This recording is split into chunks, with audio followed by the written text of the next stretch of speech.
Welcome back to The Deeper Pulse. It's time for another Culture Series conversation. If you skipped last week's episode, I'm going to strongly encourage you to check it out because it really lays the foundation for where we're headed today and in the coming weeks as I begin to close out the Culture Series. Today, we're circling back to the organization that I refer to as the org, where all this critiquing of culty business started. And if you happen to be a listener who has a specific interest in things org related, I encourage you to check out what's been happening over on Patreon. Recent drops include a 2-part conversation with Dr. Barb Wesson, a former org trainer who has loads to say about what she sees as the differences between culty dogma and spirituality. It's full of insight and lots of laughter. And this week, I dropped the second half of our talk with Lucy Page, who is a current org teacher who joined us for a very timely and courageous deep dive into accountability. In this week's episode, which drops on Friday, Lucy shares what her former marriage taught her about the sticky business of separating from patterns of narcissistic abuse.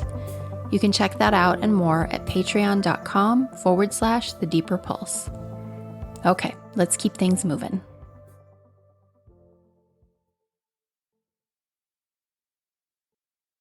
Last week, the solo episode that I released here on the main feed, lots of research and lived experience went into that one. I wrote and recorded that episode kind of as personal therapy more than anything else. For the longest time, I felt really angsty about the woo wellness world's insidious use of spiritual gaslighting and the misappropriation of the word victim. I desperately needed to work through it all out loud.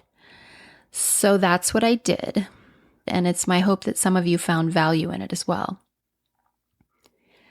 Someone recently said to me, "Candace, how are you doing? It must be a lot holding all of these stories." At first, the question caught me a little off guard because I've been feeling surprisingly A-okay. It is a genuine honor to stand alongside someone while they share difficult truths. It's not really something that drains me. It's fortifying because it's honest. Having said that, concern for my well-being also made perfect sense, given that even just a few short years ago, I would not have been able to stomach this work or the backlash that sometimes can result. Because I was cult conditioned and, quite frankly, fragile when it came to complicated, messy truths. Some days I still am. If I'm being honest here, which I am, arguably sometimes to a fault, there are still times when I feel that familiar wash of shame rising up while I'm doing this work. It's like a flash of new age cult consciousness, an inner voice that chides me. What are you doing? You're just causing trouble, making waves, creating drama. You know, it's not polite to talk about people who aren't present. This voice from within that emerges from time to time, it's young, obedient, and very afraid. It's a part of me that wants desperately to be the good girl, who doesn't want to piss anyone off or break with convention out of fear of being scapegoated, shunned, or punished in some way.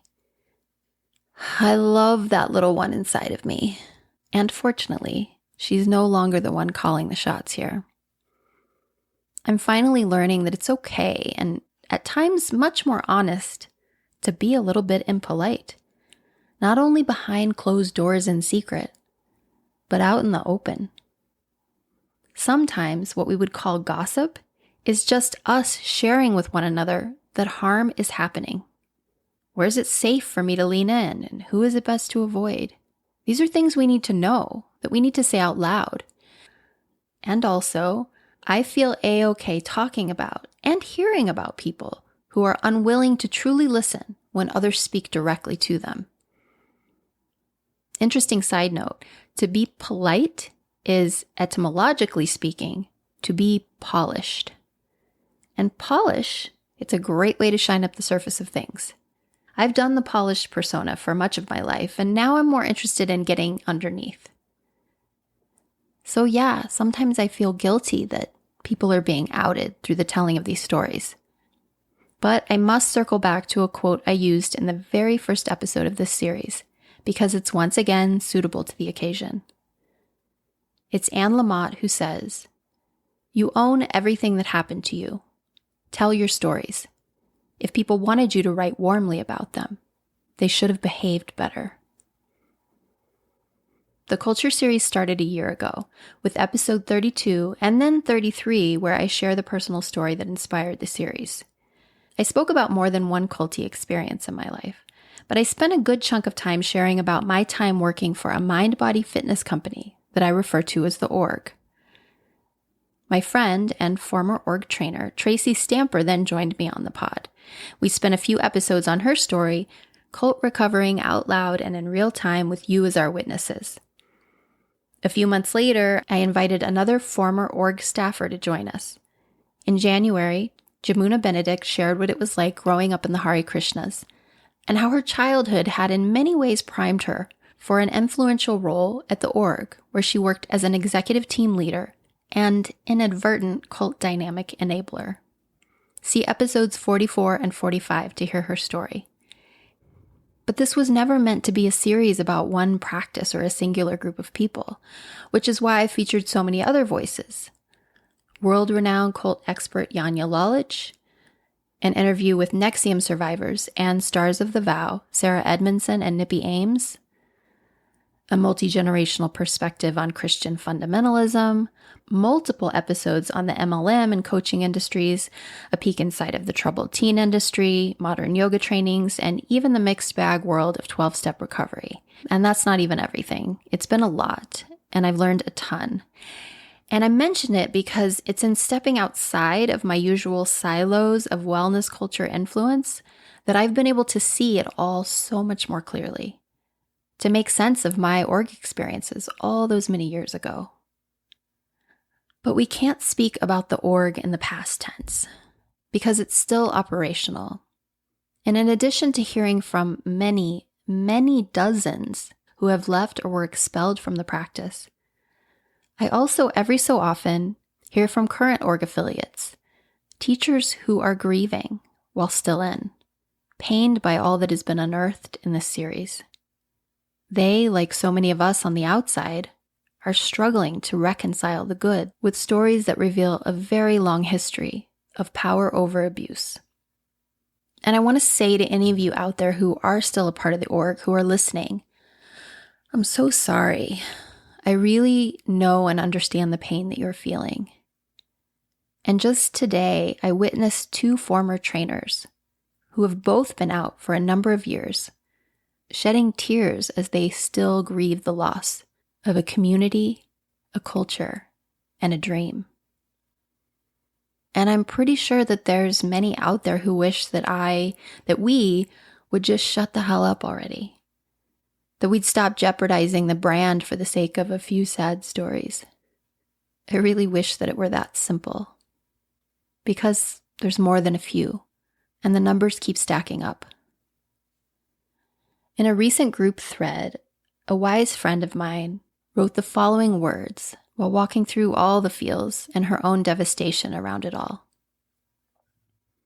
The Org practice can no longer be separated from the bad behavior of its leaders. It's the vehicle for it. It's a soft sell by people in power. A pretty package that covers up a lot of bad treatment and abuse. They keep people in high arousal states so that they won't even notice how the work itself is being weaponized. And all the arts that the practice is made from still exist on their own. The Org is just a giant mixing bowl that uses these modalities to give participants a false sense of well-being and safety, so that a few scary people at the top can benefit and profit from them. They made a recipe, that's all. They didn't create the ingredients. They don't own them. We can arrange them in any manner we like, and it's going to still turn out great because the ingredients are well established, healing, and beneficial. She goes on to say one more thing. I personally don't want to promote or benefit the Org, especially not financially, or give them a platform to reach more people. What wellness pipeline am I sending them down? The harm is inextricable. And right around the same time this message dropped, I got a messenger ping from a colleague that I used to work with in the org home office. It was like nearly 2 decades ago that we worked together, y'all. And just today, she passed along a meme to me that read, quote, "The final stage of healing is using what happens to you to help other people." Then she shared how listening to the podcast and tuning into the Patreon bonuses, how it's helping her to grapple with the moral injuries that she suffered all those many years ago, right alongside me. And then she wrote, "I can't change what happened to me. I can have agency in preventing others from being hurt." Yes, this is why. Certainly, tragically in fact, when it comes to the org practice, there is so much good there. But good that is ultimately in service to power, dominance, and control is, well, not so good. And that's why here and over on Patreon, I will continue to release these stories, so long as there are people who are experiencing harm on the daily. Now, just a quick lead in to today's episode, especially for those of you who are new to all this business around the org. Here's the Cliff Notes. The org is an alias for an international mind-body fitness company that has been around since the late 80s. The org's founders, Marissa and Raul, and again, these are aliases, were very much fitness pioneers in their day. They were moving and grooving in form-fitting lycra, just like everyone else around the same time, but with bare feet. Over time, their influence expanded, and in order to grow the brand into a viable business model, they stepped way outside of their mind-body fitness scope of practice, creating a pseudoscientific approach to self-development, wherein their followers would progress through various belt levels of training. Marissa and Raul continued to work together as business partners until I believe it was 2010, when Raul requested a buyout, cutting all ties to the practice and most of the people in it. Since then, Marissa and her husband, Seth, have been leading the business into ever more culty territory. The org has positively impacted many thousands of lives. Literally countless students have attended regular classes around the world. Many have participated in org trainings, and a decent percent of those folks have risen through the ranks to become teachers and even trainers who are seeding communities across the globe. Again, in the vast majority of cases, these individuals are kind, generous, talented, hardworking, and very well-intentioned.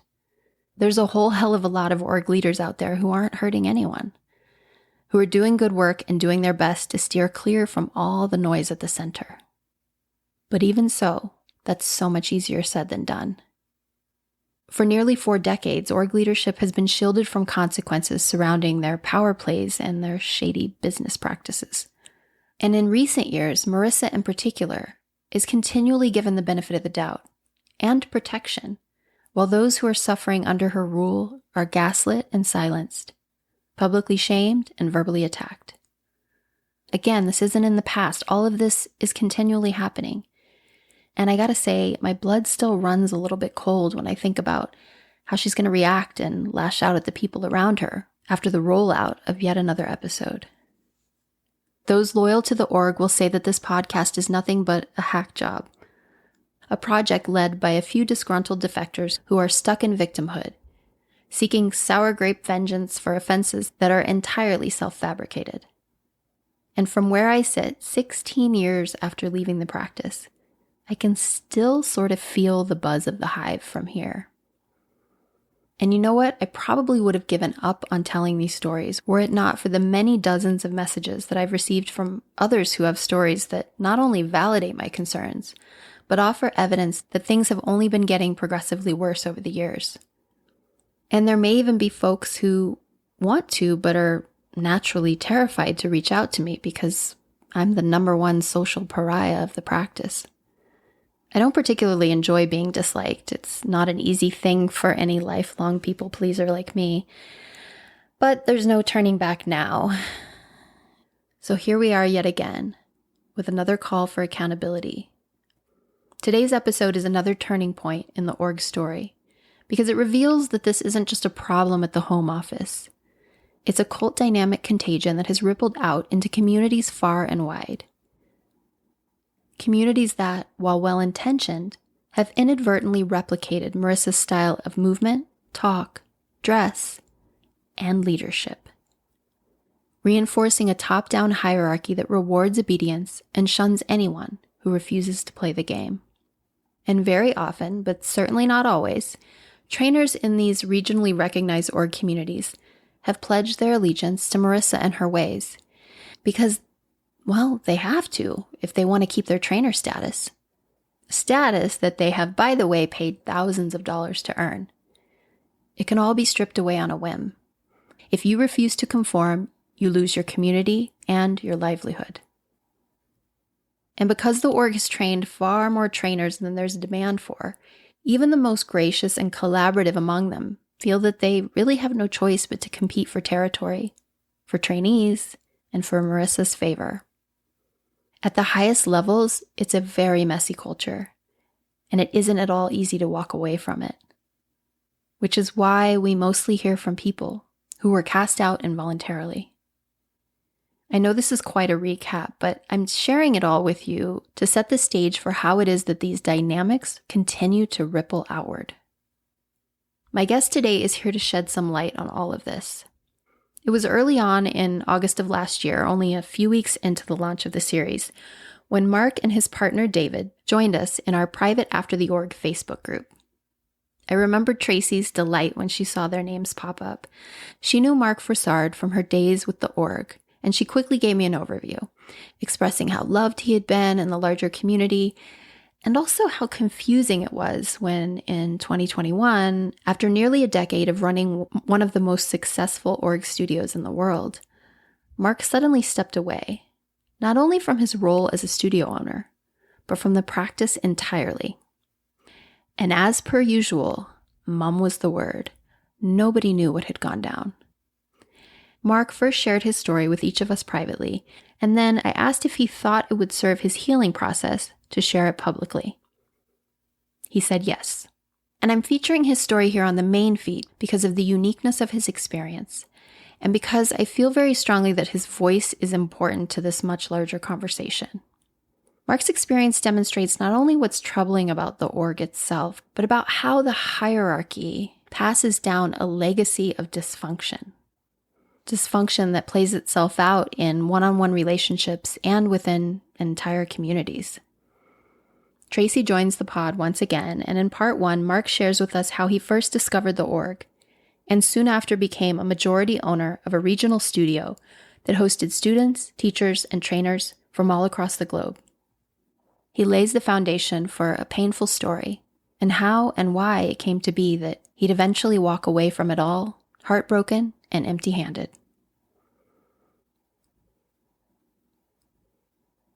The stories and opinions shared in this episode are based on personal experiences and are not intended to malign any individual, group, or organization. To protect Mark, David, and their larger community, aliases have been used in the sharing of these stories. Here's part one of our conversation with Mark Frossard.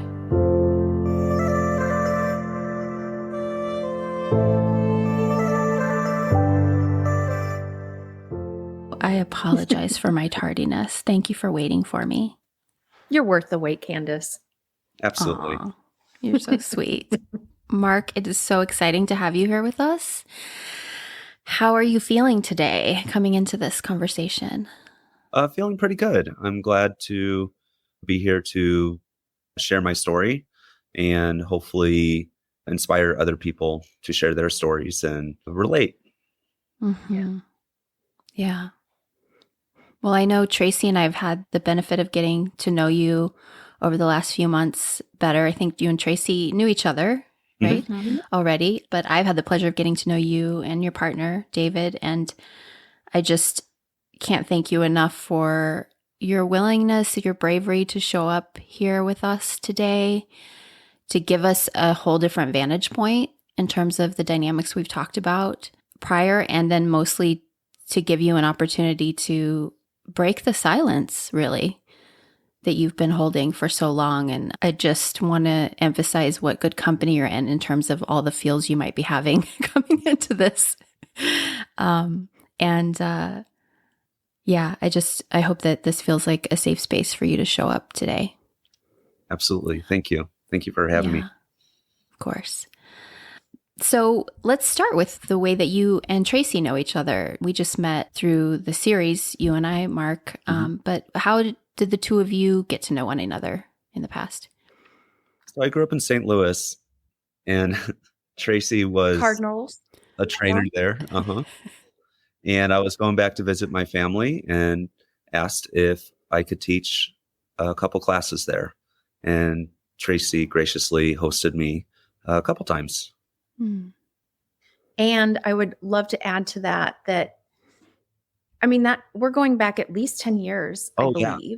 I think like 2012, I think that was 11 years ago. To this moment, I can still so clearly recall being in your class with the students who'd been coming to my classes. So I got to be a student of you, and it was so delightful. It was so amazing. I just so clearly remember, like, you had an entire room of folks, holding Prince's guitar behind our back. We were playing our guitar. It was phenomenal. And I just remember looking around and seeing huge smiles, and such a gift. Oh my gosh. I love that you remember the details like that. That's so great. What an impression you left, Mark. Truly. Wow. That's amazing. So, Mark, you and I connected through, I believe, you coming into the After the Org group. Maybe let's start with the moment you encountered the podcast and decided to enter the group that sort of led to this conversation. Like, where were things at for you in that moment, and what inspired you to reach out and become a part of the community? At that point, I'd already done a pretty significant amount of healing. And that's also because David and I have been through this healing journey together. So thankfully, I've had a partner to work through some of the stuff. And yet I also still kind of felt like, are we alone? Like, are we crazy? Is it just him and I that are on this island?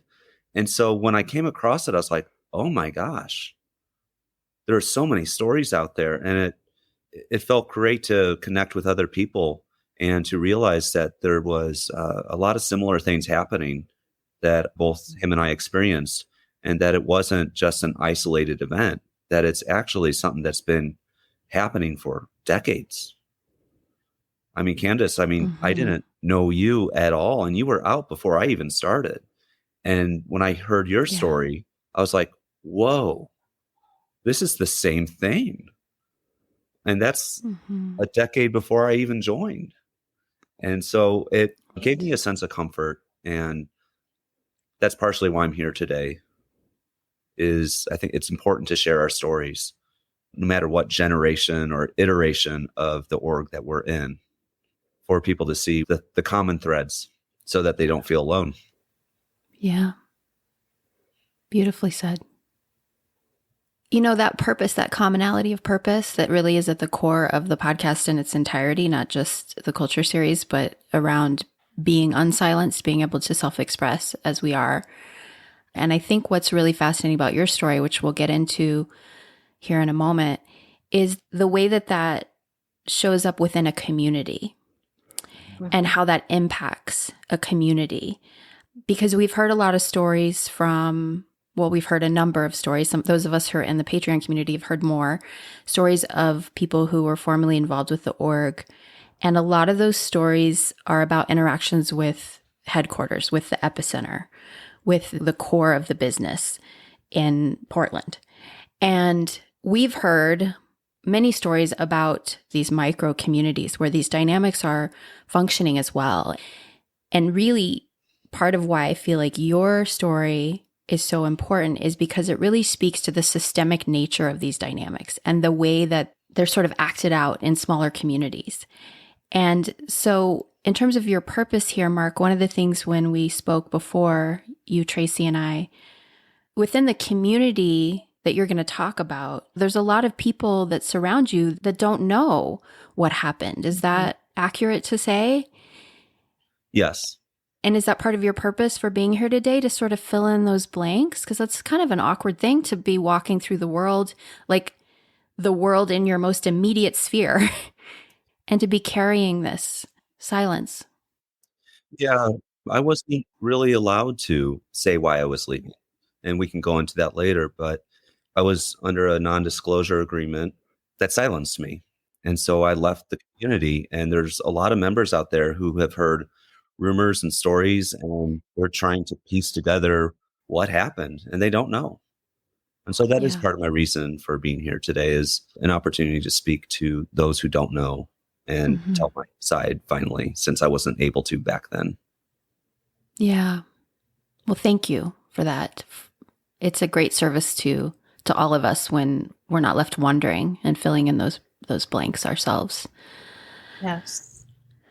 So let's start with how you first discovered the work of the org and what sort of brought you in. Like, what was good about it? What did you love? What was the hook that brought you in to the practice? Sure. So it was 2009, and I was working at a bed and breakfast, and one of my coworkers, she was the cook at the bed and breakfast.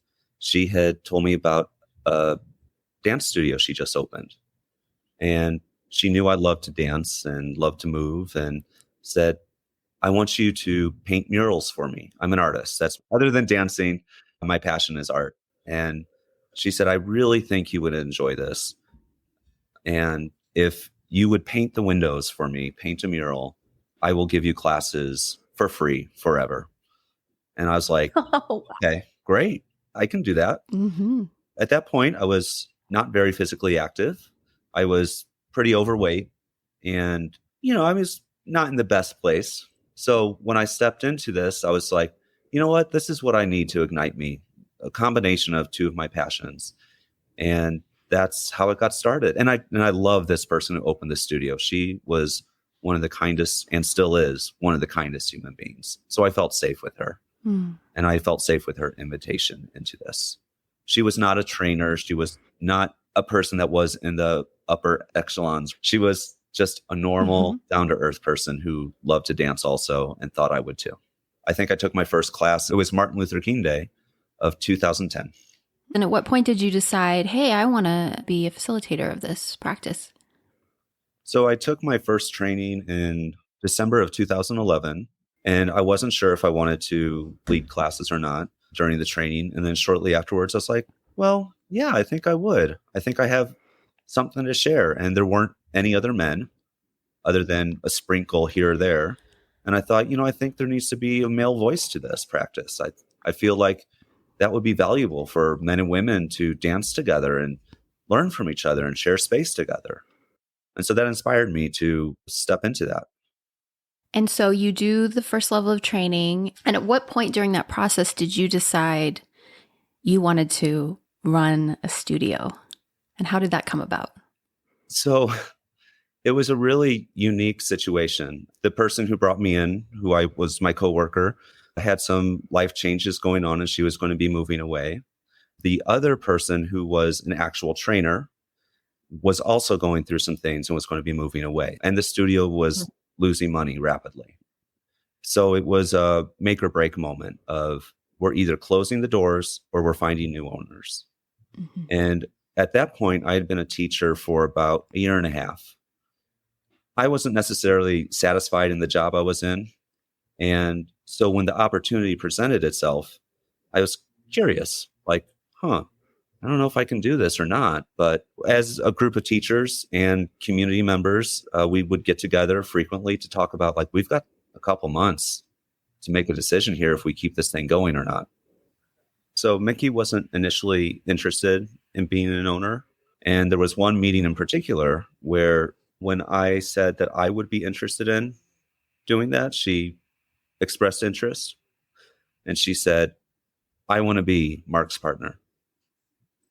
And I was like, okay, let's do this. And if everybody else is behind it, let's do it. And the community actually put forth money to give us 3 months to fix this thing and to turn a business that was red into something that would be sustainable. And how did that transition go? Were you able to do that? Absolutely. I worked weeks without a day off and just learned how to become a business owner. I had not had any accounting experience. I just took all of it on, and I was there constantly figuring it out, and very committed to making sure that the teachers felt supported, that the students felt supported. A lot of students didn't even know who I was because I took evening classes, not the morning classes, which were the most popular. So they were putting a lot of faith behind me to turn the business around. And a lot of them knew Mickey. She was an upcoming rock star, and they didn't know me.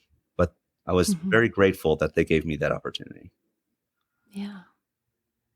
I would love to add that from my vantage point, halfway across the country, even I knew that he was successful in what he was doing because the studio really did become a hub. It was a cornerstone in the org greater community. And Mark was a beloved personality. Just so many people speak so highly of Mark, and the studio was amazing. My goal was actually to make it the headquarters of the Southwest, but I was still not aware of the culty dynamics yet. They were kind of in the background, but I was just so passionate, excited, just for the love of movement and dance. And I had so many ideas and let's try this. Let's do this. Oh, I said, try. Oops. And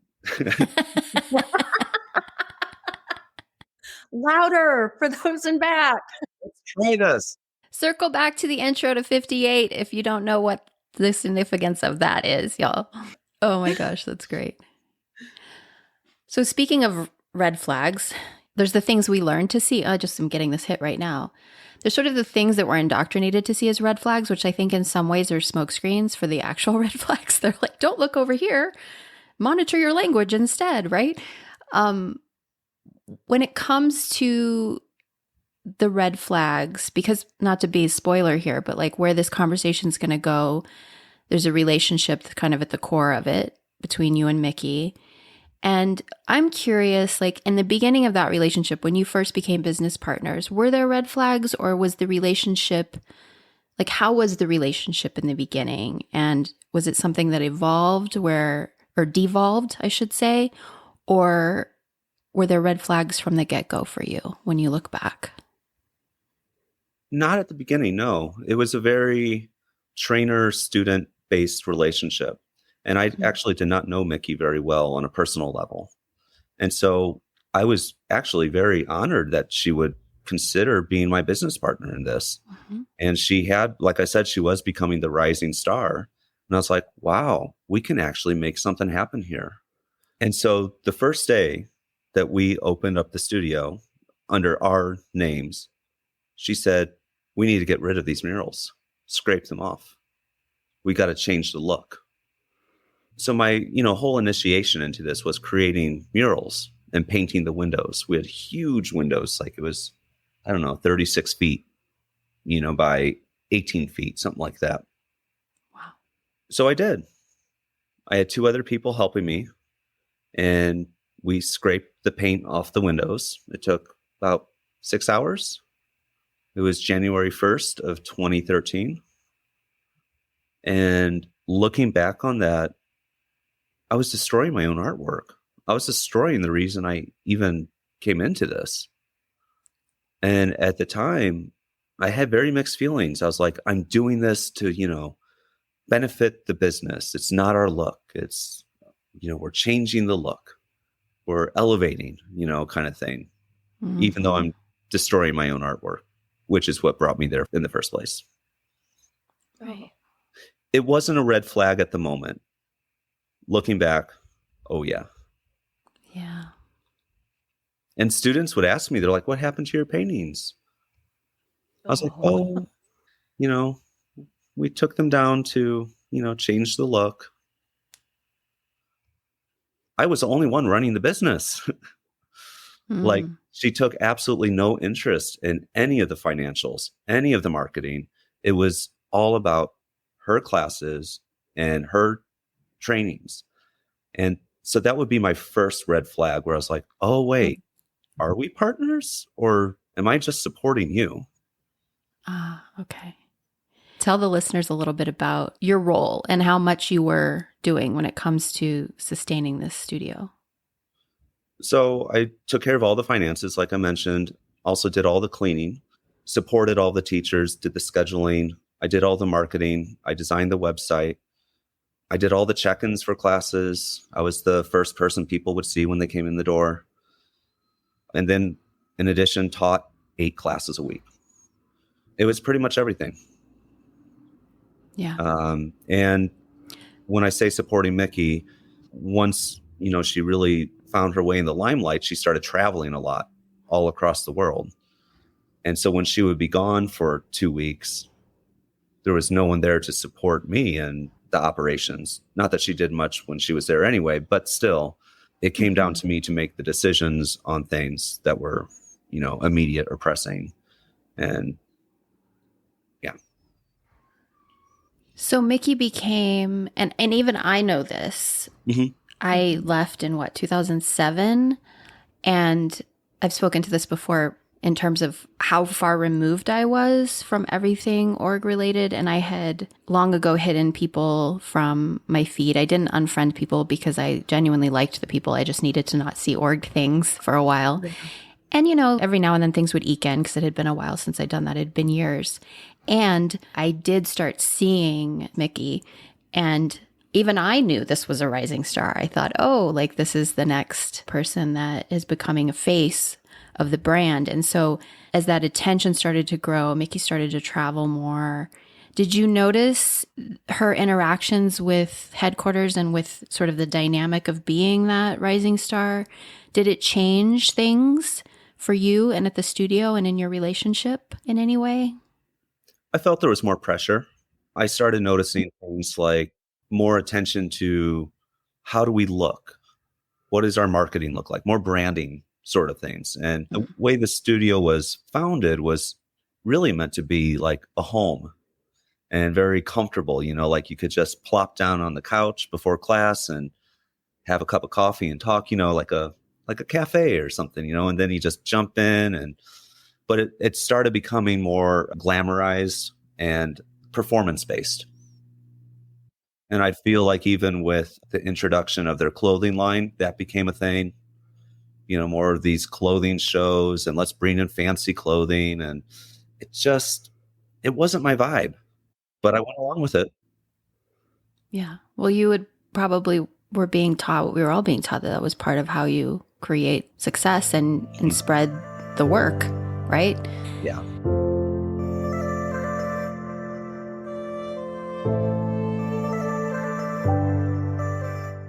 When did you meet Marissa for the first time? So it was during my brown belt training. She was leading that, and that was in Colorado. And I'll never forget when she walked in. We were all waiting in this long hallway. She walks in with these boots, and you just hear the click, clack, click, clack as she walks past us. Doesn't make any eye contact with any of us. It was bizarre. It was like she was this goddess that was entering, and you needed to be gracious for her presence. I was like, what in the? I have never experienced anything like that before. It was very intimidating. Yeah. I was actually expecting a person that was much warmer and down to earth. I mean, I could tell this person was definitely a bit of a diva, but I didn't realize it was going to be to that level. And with the amount of money that I had invested into this thing, I thought, could you walk by me with a smile? Like, hello? Yeah. So that was my first introduction to Marissa. And were you running the studio at this time? Yes. So this would have been 2014. Yeah. Okay. So it's clear everyone who's there has devoted money, time, energy, interest into the practice. So everyone deserves respect and attention. I mean, I would argue they do it even if they hadn't. But there's that. There's that. Obviously, acknowledgement. There's human decency, then there's acknowledgement of what's been invested into the work thus far. And then you're also running this studio that is really operating as an HQ away from home, in the sense that it's building, it's growing. Tracy in St. Louis knows all about it. Many others do. Did you have any interactions with her during that training that were warm or acknowledged the role that you were playing in the larger business? Not about the business.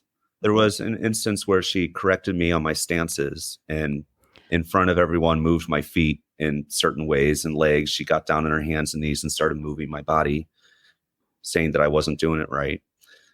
That particular training, I was about ready to quit.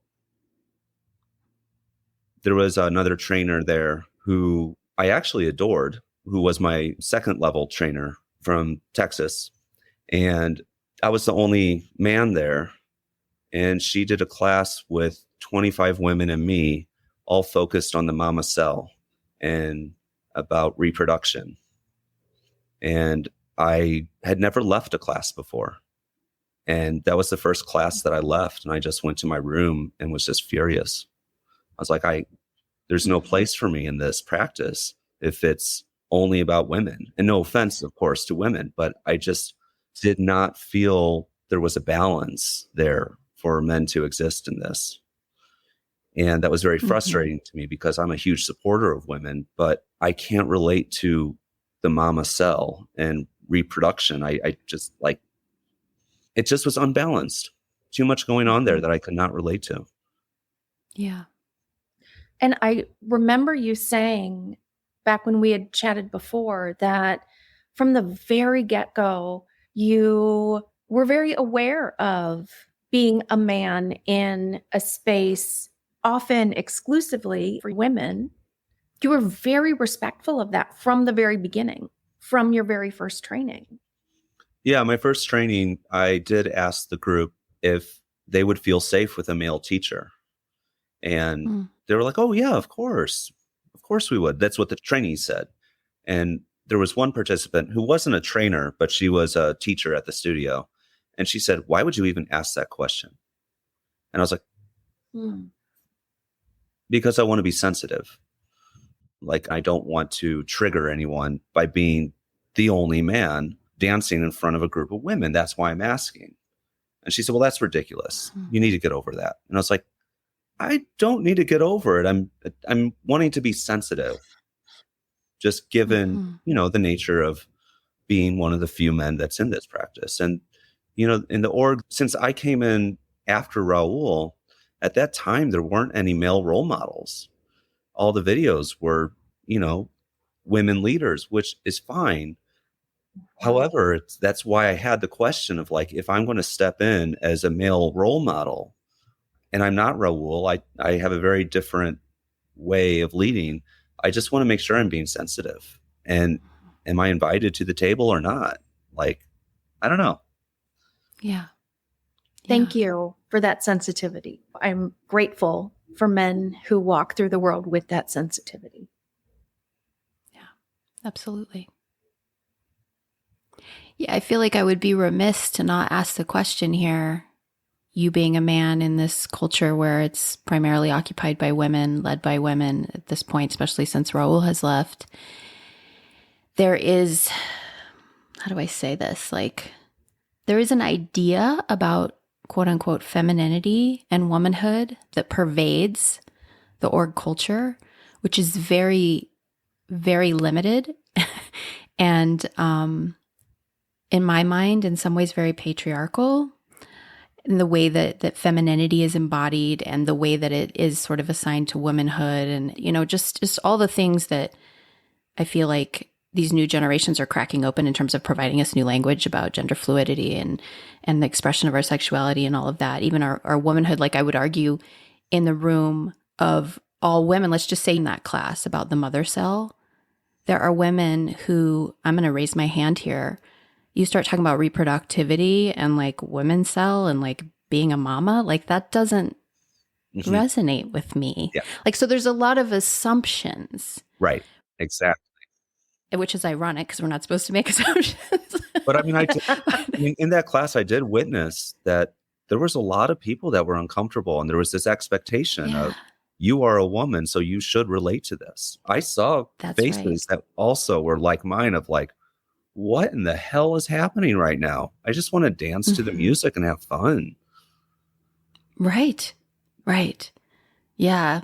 It's where the dogma sort of gets in the way, right? It's like we want to provide this experience, but we're actually dominating. There were little red flags that popped up before then, but that was the major one that just was like waving. That was like, I'm going to quit. I can't do this. I need out of this. This is a cult. Mm. Oh, during your brown belt, that awareness came to you. Yep. And I took this with, this is a person that's going to come in later into my story. Her name is Crystal.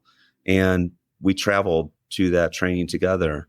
And we talked a lot about this. And she absolutely related to that feeling of like, are we in a cult? And I even told her, I was like, I don't know if I can continue on with this. Something's got to shift. Mhm. And we'll get to this later, but since then, Crystal has now become one of the new rising rock stars. Yeah. So interesting how things change. Yeah. And, I really, Mhm. something I haven't spoke to overtly in these conversations around the org, but I just want to name it outright here is that one of the ways, and this happens in all the culty organizations, one of the ways that the leadership controls the narrative and keeps people in the fold is by providing opportunities for promotion when people are questioning. You can draw so many lines between people because I think people get confused. They're like, well, that person seems like they're sort of divergent and they're pulling away. Why did they just get to do a routine filming? Or why did they just get promoted to do X, Y, and Z? It's like, that's exactly why. Yeah. Because of that chosen thing, like I talked about when I was sharing my story, like when I was really wavering, hey, Candace, do you want to be on TV, teaching a song while Marissa and Raul are getting interviewed? And I was just like, yes, please.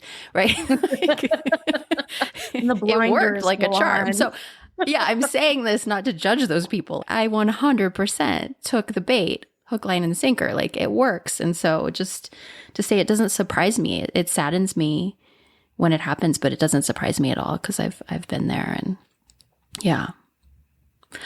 So the question that I wanted to ask is, in terms of there's sort of these gender norms, and then there's like heteronormative norms in terms of the way that masculine and feminine is talked about and the language around that. And it's like you're trying to fit into a culture that is hyper traditional femme and hyper heteronorm, I would argue. Mm-hmm. Do you have anything to say about that? Because you would have a better read on this than me. Did you feel that your sexual orientation was ever an issue in the culture?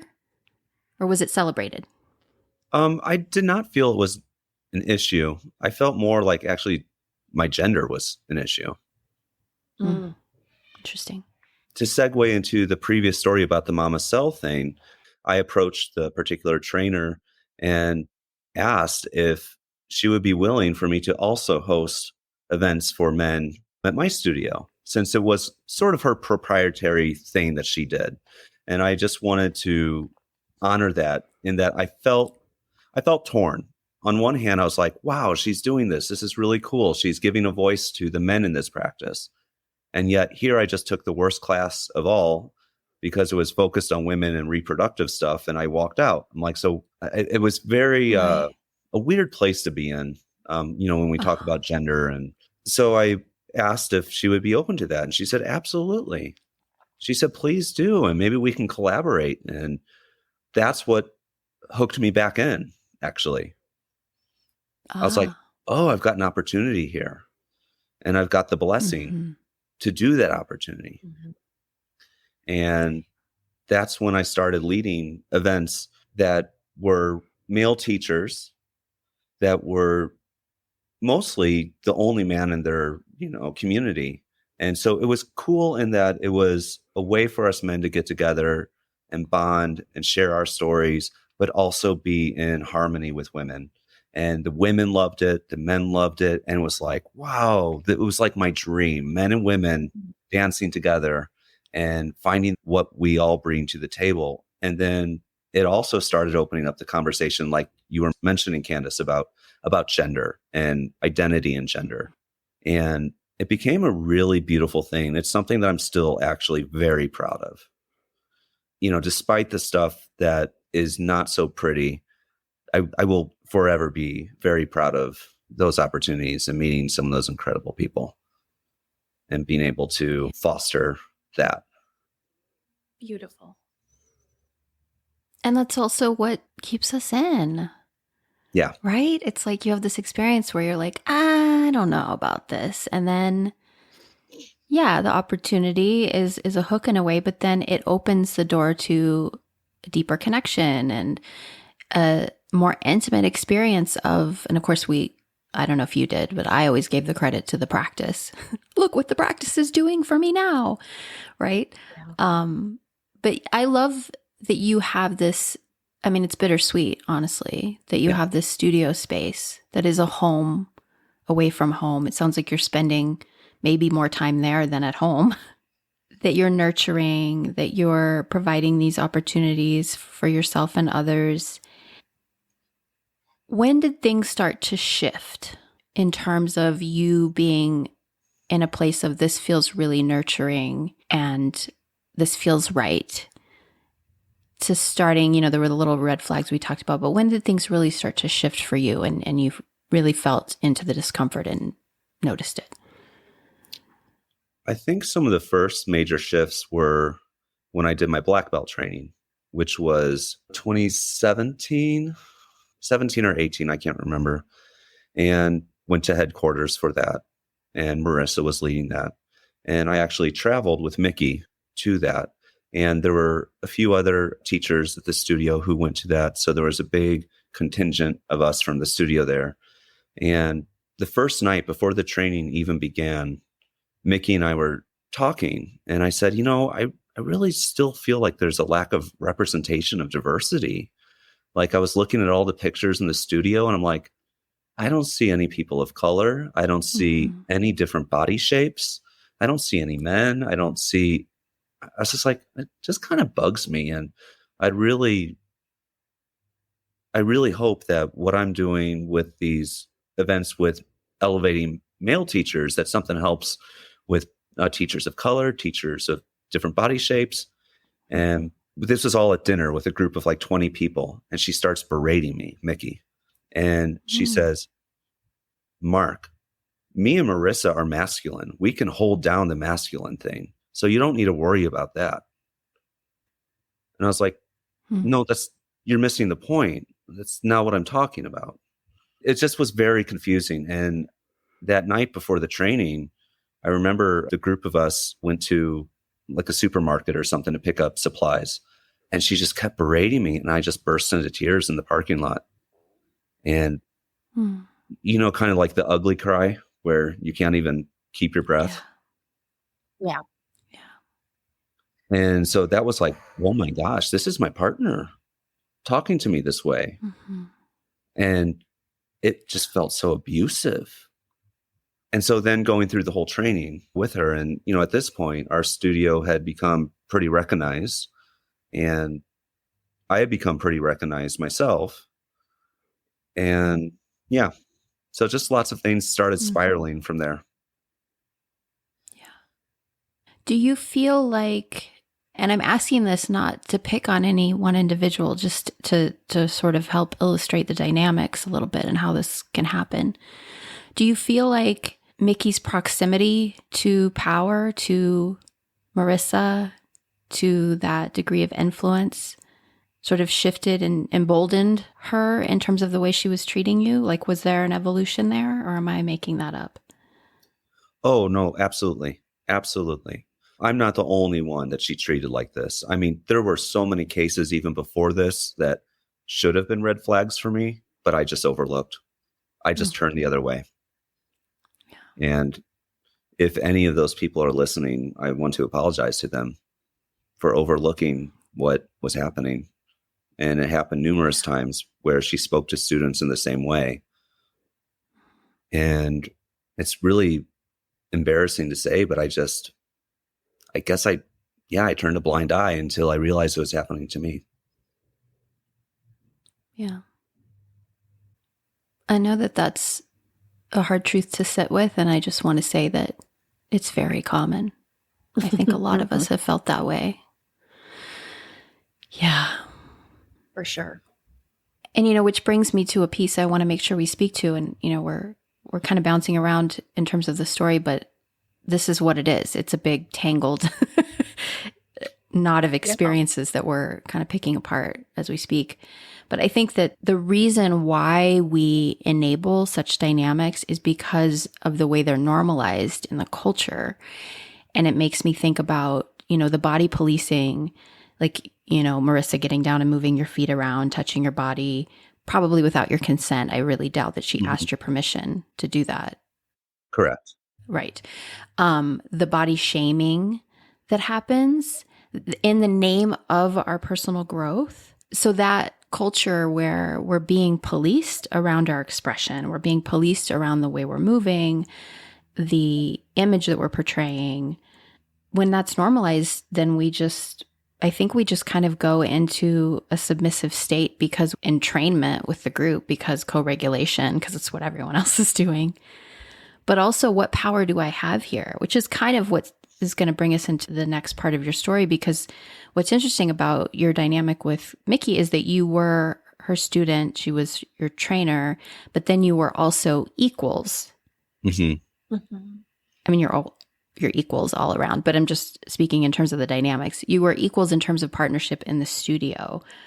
But it sounds like there was a period at which that started to kind of shift. Like, did you feel that partnership and that sense of equality in the beginning? And did it change, or was it always a little bit? I mean, obviously we know in terms of workload, there wasn't a sense of equality, but how did that evolve as she became more and more influenced by HQ?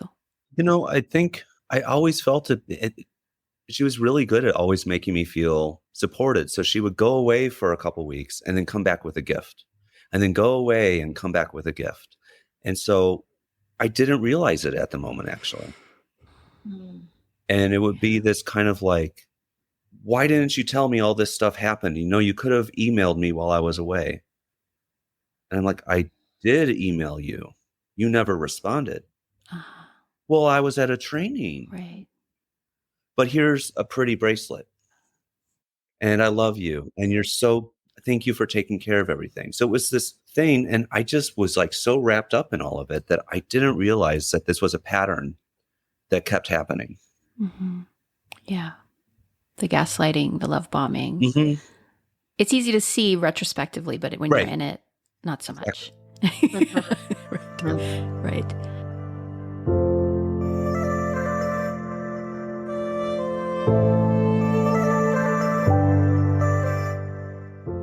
Yeah, so there was a moment where a student did come into my office, and the student said, "You realize Mickey is controlling you." And I was like, "What?" And she's like, "You're never going to win over her. She's always going to have the final say." And at the time, just for context, this student was pretty distractive during classes, was like really outlandish, and everyone viewed this student as being crazy. And so that's the perspective I took on, is that this person is crazy. Looking back on it, actually, she told me everything I needed to know, and I just didn't listen. Well, and Mickey's telling you, you're building this studio together, and she's telling you, do I have this right? I have it written down here, that she actually said to you that you and I can be the next Marissa and Raul. Correct. So we were seen as Studio of the Year, and there were talks that Marissa was starting to think about, what happens when she decides to step away or retire or passes on or whatever, which, any business owner would do. And that perhaps we were in the prospects that Mickey and I would become the next studio headquarters. I wasn't a part of any of these conversations, which is the interesting part. So Marissa flew out, met with some lawyers that are going to come up later in this conversation. with Mickey and Crystal, and they had these private meetings for 3 days, all day meetings. And I wasn't invited. And it was about the future of the org. And I asked Mickey, why am I not involved in these meetings? I'm the majority owner of this studio. Yeah. And if I'm going to be a part of this future, supposedly, why am I not being invited? Oh, we just don't think you're interested. I'm like, I'm not interested. I've invested this is my whole livelihood. What do you mean? Well, we're going to restaurants that you wouldn't be interested in because they're more upscale than you're used to. And I'm like, well, it was such a mind fuck that I all of a sudden felt like I was in this weird whirlwind of like, so Marissa is in my hometown, doesn't want to reach out to me, even though I'm running the most successful studio probably in the world. And they're having these secret meetings behind closed doors. This was probably 2018 or 19. So yeah, there's that. That's pretty significant. Mm-hmm. Was this sort of the first time for you? When we spoke, you were talking about just, again, looking back, being able to see how potentially you were being pushed out. Did you feel like this was sort of the beginning of that, or? I didn't feel like I was being pushed out. I just felt like I was being left out. Uh-huh. Do you get the difference? Absolutely. I was like, I've got something to say, because at this point I was still super invested and I was super proud of everything that we accomplished. But I'm like, why am I not being able to have my voice brought? What's the secrecy here? I'm doing all the legwork here. So I was still absolutely 100% committed to the org.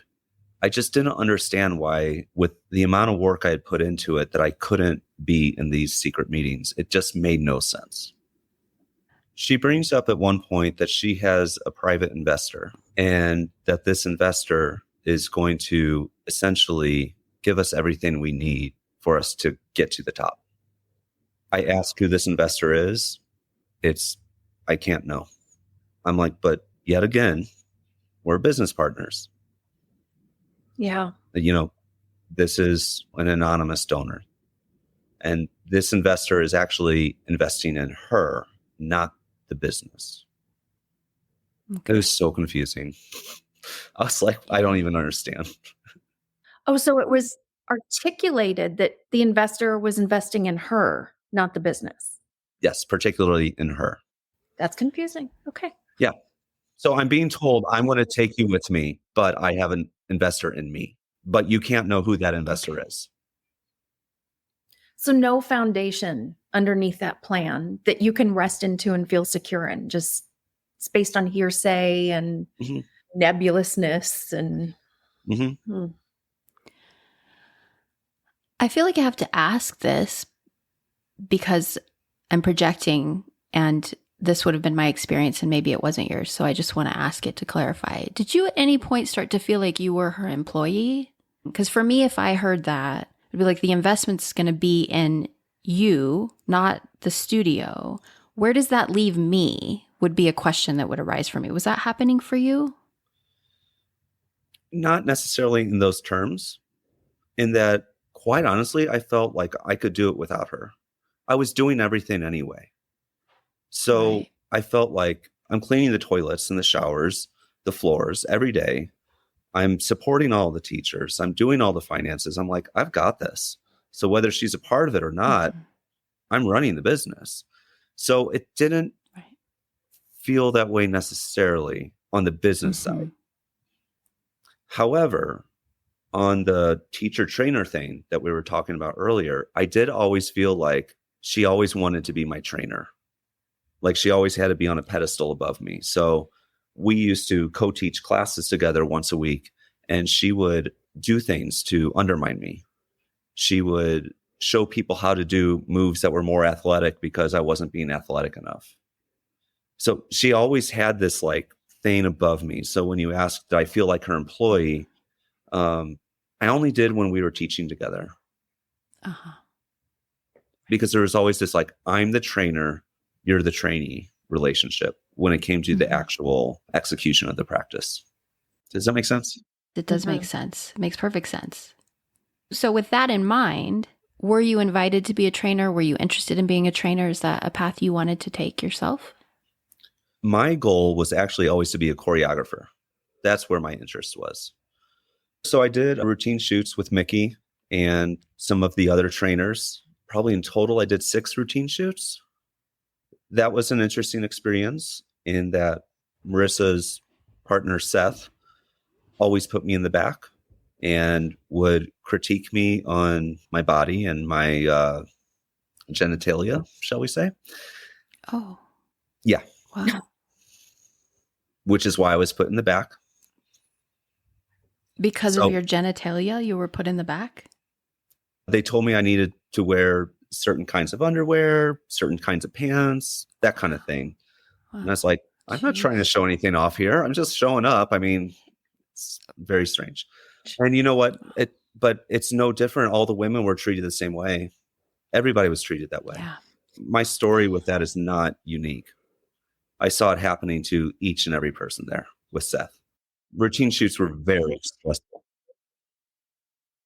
So in 2019, right before the pandemic, Marissa did put out some feelers if Crystal and I would like to become trainers. And I said, no, I want to be a choreographer. And Crystal said she wanted to be a trainer. And that created a whole rift between Mickey and Crystal, a whole nother story there. And so then in 2020, during the pandemic, Marissa was crafting a new routine with Mickey and then decided that she wanted Crystal and I to become choreographers as well in collaboration. And so this became a thing, and that it made Mickey feel very threatened. All of a sudden, Mickey wasn't the only one on the top pedestal. All of a sudden, Marissa was inviting people up to that level. And so here I am creating a routine with Mickey, the rock star, and Crystal, the upcoming rock star. And they've got their thing going. So I'm trying to make peace between them. And meanwhile, Marissa is coaching us. So Marissa essentially is like the puppeteer, you know, like with the strings. And I'm just trying to keep the peace, but I'm also excited to be a choreographer. And so we're starting to divide up the songs of the routine, you know, who gets what. And they're like, oh, you get the freeform songs. I'm like, but I helped choreograph this. Why don't I get any of the choreographed songs? Oh, you'll do really good at these. We've got the choreographed songs taken care of. And the night before, Mickey tells Crystal and I, have you guys thought about going on the lemonade diet? And I was like, the lemonade diet? She's, yeah, so you appear thinner on screen because we've got a shoot tomorrow. And prior to that, it was, send me what you think you're going to order for your outfits. You know, like send me photos of you and what you're going to be wearing. We need to make sure that we look good. You know, we got to wear all black because black is more slimming. And, oh, I like this top. I like these pants. It was very controlled. We had a promotional piece that we were going to be doing for the routine. And so I put on clothing that the org was selling. And I was told that it was the wrong clothing. And so then Mickey pulls out some clothes from her bag and says, put these on. I'm like, well, this is extra small women's tank top. I'm like a large, extra large man. Like I can't put on a small women's tank top. And she said, well, you will for this promotional video. So I don't know why. I don't know why to this day that I agreed to it. I go into my office, I put it on, and I start crying. Crystal comes in and she says, you don't have to do this. You really don't have to do this. And I said, but I'm supposed to. I have to. The three of us created this routine together. She said, really, really, you don't have to. And I still really honor her for telling me that. But I did it anyway. And I put on this small women's tank top and my guts hanging out. So then we decide we're going to film everything waist up so that you can't see how bad I look. I'm so sorry. I will say, though, the best part about this story is that 2 hours later, we were having a meeting on Zoom, and we had a business coach named Blair at this point. And I said, I want all of you to mute yourselves right now, because I have something I need to say. And I said, today I was asked to wear small size women's clothing, and I will no longer stand for this. I cannot be humiliated like this. I need to be allowed to be who I am. And so moving forward, if you want to hear my voice, well, here it is. And I think that was the beginning of the end, when I actually spoke my voice for the first time. If you want to hear my voice, well, here it is. The thing about it is that they were asking me to use my voice. They said, Mark, we want to hear your voice. So then we started going into these coaching sessions with Blair. And so Mickey, Crystal, and Blair, the four of us, became like the executive team of the studio. And it was, Mark, let's hear your voice. You're so quiet. Let's hear your voice. And so that's really where the beginning of the end happened, is that once I started using my voice, it was like, shut up, quiet. We know the way, but we want to hear your voice. Yeah, I know that dance. So what happened as a result of these sessions? You were speaking up more, yet you were being silenced, it sounds like, simultaneously, mixed messages. And you said this was like the beginning of the end. So take us through kind of the evolution of things from there. So, the pandemic hit and we had to figure things out, like everybody did. We've got to close the studio, but we still want to offer classes. And so people were collaborating and figuring things out. And at the same time, Mickey, Crystal, and I are working on this routine. I'm so excited because I'm finally a choreographer. I was just so happy that I had made it this far and that I had proved myself. And me and Crystal had a good relationship, and Blair, who was the business coach, and she was a longtime teacher at the studio as well. So she was also a teacher with the org. And I had a good relationship with her and I trusted her. And she said, I want to talk to you and Mickey about, how we move things forward, especially in this pandemic. Our business is going to look different and we don't know how long we're going to be in this thing. And that made sense to me. Of course it does. Everybody was like, what am I doing? Where am I? So we started these coaching sessions and it became this it wasn't about the business. It was actually more about our personal interactions. And what I didn't realize is that this was going to bring out a lot of anger and a lot of pent up emotions from Mickey, which then triggered my pent up things that I had overlooked, to be honest, and to own my responsibility. I had overlooked so many things. And through these sessions, we realized that we are completely two different people. And she had a whole nother vision for the business than I did. And I said, I want to keep this the way it began, which was very humble, very inviting, open to everyone. She wanted it to go for the gold. She wanted it to be this elite thing for wealthy people, And then all the emotions came out. And Blair, the business coach, I think she was doing her best to navigate it.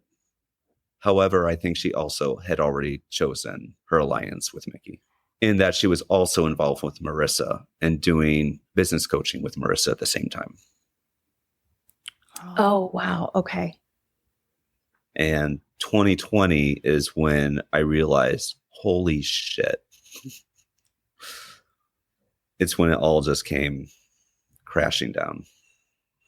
It's like when everything became exposed that I kind of knew was there, but all of a sudden Pandora's box was opened and I couldn't control it anymore. And I didn't want to control it anymore. I just wanted out. Oof. I just want it out.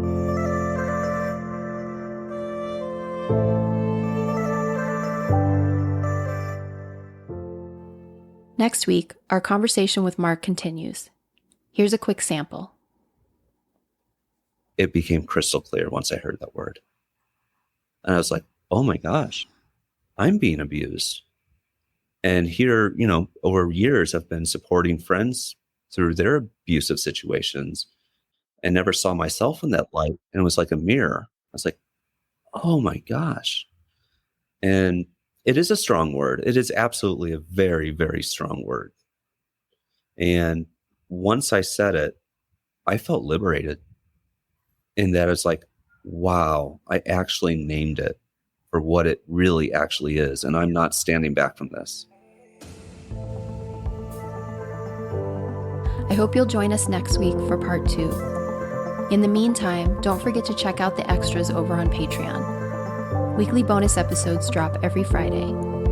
Visit patreon.com/The Deeper Pulse to sample bonus content and learn more. Thanks for tuning in, and I'll see you back here next week. Ciao.